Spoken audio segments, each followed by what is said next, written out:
উষাবাজার ভারতরত্ন সংঘের সম্পাদক দুর্গাপ্রসন্ন দেব ওরফে ভিকি হত্যা মামলায় অভিযুক্ত প্রদ্যোৎ ধর চৌধুরীর এবং সুস্মিতা সরকারকে 4 দিনের পুলিশ রিমান্ড শেষে আজ ফের আদালতে তোলা হয় এবং তার সাথে কলকাতা থেকে গ্রেপ্তার করা অভিযুক্ত বীরচক্র ঘোষকেও আজ আদালতে তোলা হয়। 10 দিনের পুলিশ রিমান্ড চেয়ে আদালত সবকিছু দেখে প্রদ্যোৎ ধর চৌধুরী এবং সুস্মিতা সরকারকে 3 দিনের পুলিশ রিমান্ড মঞ্জুর করে এবং বীরচক্র ঘোষকে 7 দিনের পুলিশ রিমান্ড দেওয়া হয়। সাংবাদিকদের মুখোমুখি হয়ে বিস্তারিত তুলে ধরেন সরকার পক্ষের আইনজীবী রাজু দত্ত।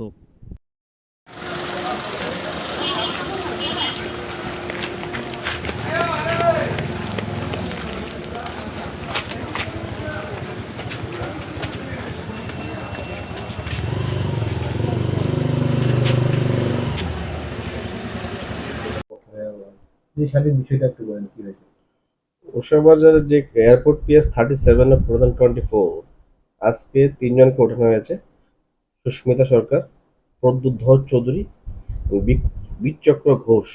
বীরচক্র ঘোষকে মুকুন্দপুর কলকাতা থেকে এনে আজকে কোর্টকে প্রডিউস করলো। তারা বেল প্রেয়ার করলো। আমরা সরকার পক্ষে থেকে কোর্টকে chief judicial magistrate west Tripura ওনার কাছে আমরা প্রার্থনা করলাম যে বীরচক্র ঘোষকে 10 দিনের পুলিশ রিমান্ড দেওয়া হোক, আর সুস্মিতা সরকার এবং প্রদ্যোৎ ধর চৌধুরীকে ফার্দার 5 দিন করে পুলিশ রিমান্ড দেওয়া হোক।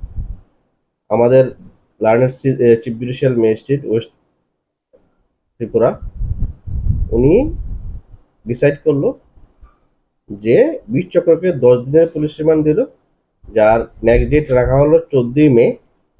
আর সুস্মিতা সরকার 7 দিনের দেওয়া হলো, যার ডেট রাখা হয়েছে 14/5। আর সুস্মিতা সরকার আর প্রদ্যোৎ ধরকে 3 দিনের দেওয়া হলো, যার ডেট দেওয়া হলো 10 মে অ্যাকর্ডিংলি। আর যাদের যে বেল প্রার্থনা করেছে তাদের বেল প্রার্থনা তারা সিজিএম ওয়েস্ট আগরতলা রিজেক্ট করলো। আপনার মনে হয় এই ফার্দার রিমান্ড বা এই রিমান্ডটা নিয়ে পুলিশের অনেক কিছু তদন্ত বেড়ে আসবে? হ্যাঁ, কিছু তো অনেকটাই বেরিয়ে এসছে, আরো ফার্দার অনেক কিছুই বেরিয়ে আসবে।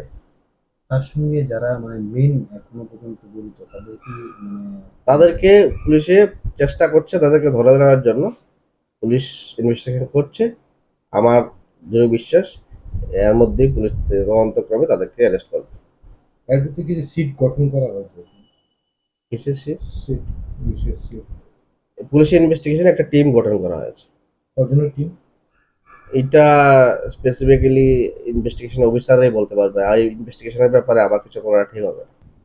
Bureau report, news live 24 Tripura.